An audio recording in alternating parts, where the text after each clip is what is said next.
And a manager comes to the table, writes on the back of a business card, $5 off chicken. Did you like the ribs? Loved them. You gotta try my chicken.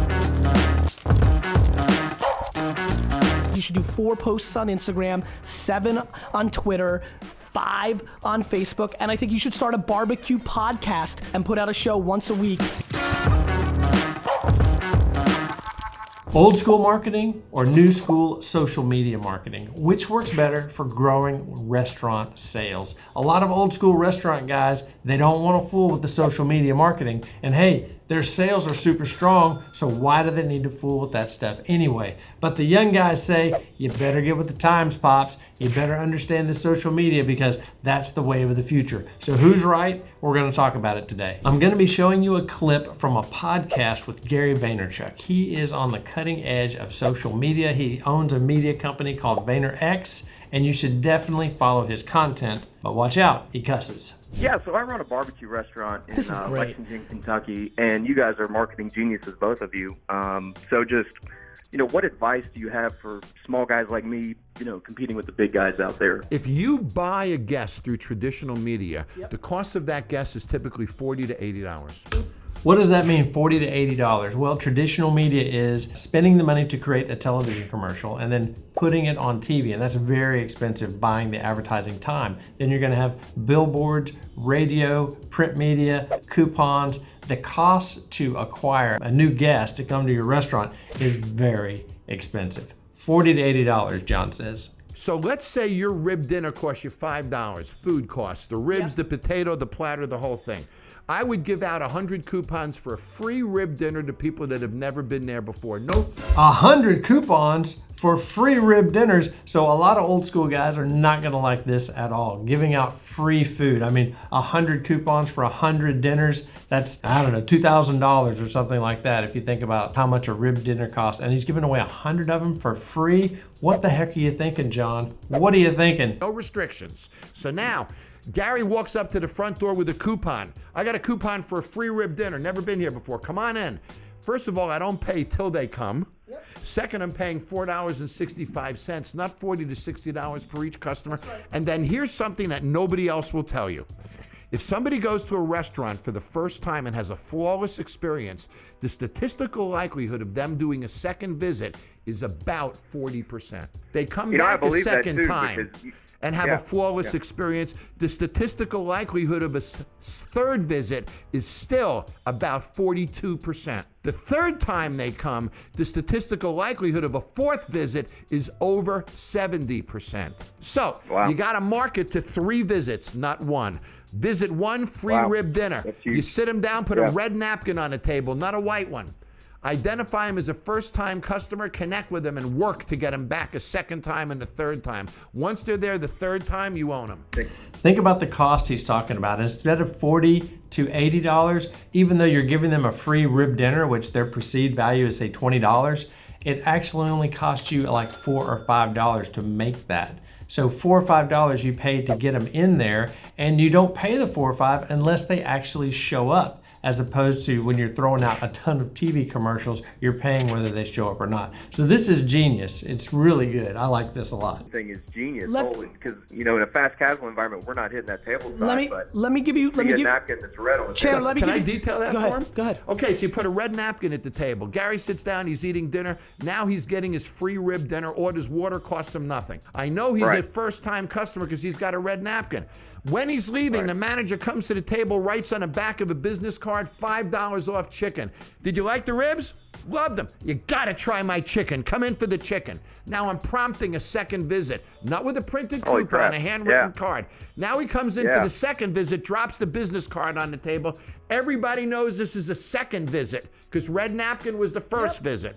Second visit, you finish the meal, you go up, you say, so how was the chicken? It was freaking great. Are you full? Totally stuffed. Man, next time you gotta try my cheesecake. Free piece of cheesecake. Now, 3 visits.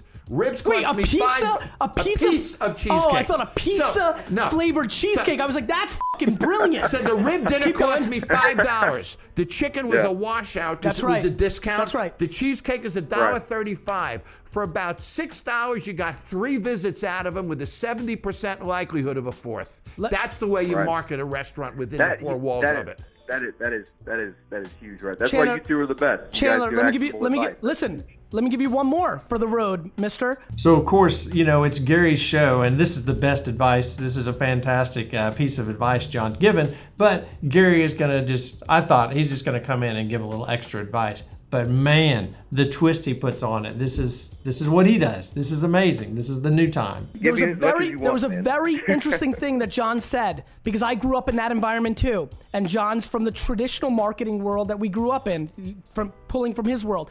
Notice how he said, first time customer, I'll give it to you. Because the traditional retail and bar thing is like, look, it's more like if you've already got somebody in the funnel, the cost of acquisition for a newbody is very, very, very powerful. I used to do that too, but it was tricky, right? Because now some of your old time customers may see that and they've got that angst of, wait a minute, why am I being not treated that way as a loyal customer? You just want new people. And it's always been a friction for us, right? In the retail, right? Now, I just went to Instagram, right? I typed in Lexington, Kentucky. Got it? Yes, sir. I'm looking at 9 posts right now that are top posts, and ungodly amounts, unlimited amounts of people's posts that are from Lexington, Kentucky. I went down all the way down, and that's from 48 minutes ago. 40 pictures down, 48 minutes ago. Thousands of people are posting right now on Instagram from Lexington, Kentucky. I go to the top 9 posts. I click the middle one. It's a nice little cute couple, right? They got 298 likes. Abby, she's from somewhere. She's part of a sorority, it looks like. She has 2,387 followers. There's a triple dot in the top right corner on Instagram. I hit it. It lets me send her a message. I send her a message. Abby, see you in Lexington. We love being part of Lexington. Here's a $20 off coupon, $10 off coupon, free chicken. Only she sees it. You're grabbing somebody who has a big social media profile.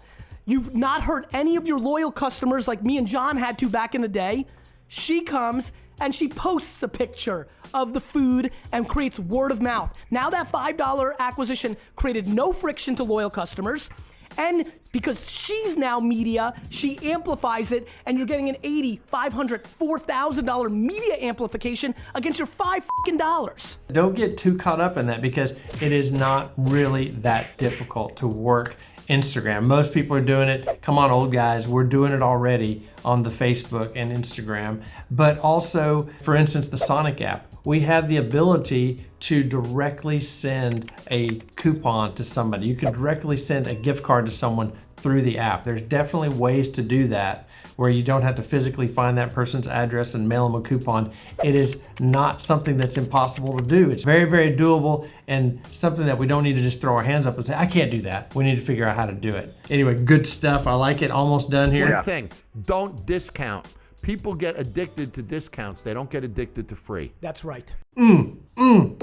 Drop the bomb. They don't get addicted to free, but they do get addicted to discounts. That's true. So I get fired up. I hope you're fired up. And I know, you know what? I bet this guy, Chandler Lyles, is probably fired up. The guy that owns the barbecue place. So I'm like, you know what? I wonder how he's doing, because this actually happened a few years ago. So I went and found his website, found his YouTube channel to see how Chandler Lyles is doing right now with his barbecue restaurant. My barbecue business has closed. No. Another casualty. Man, I'm not shocked.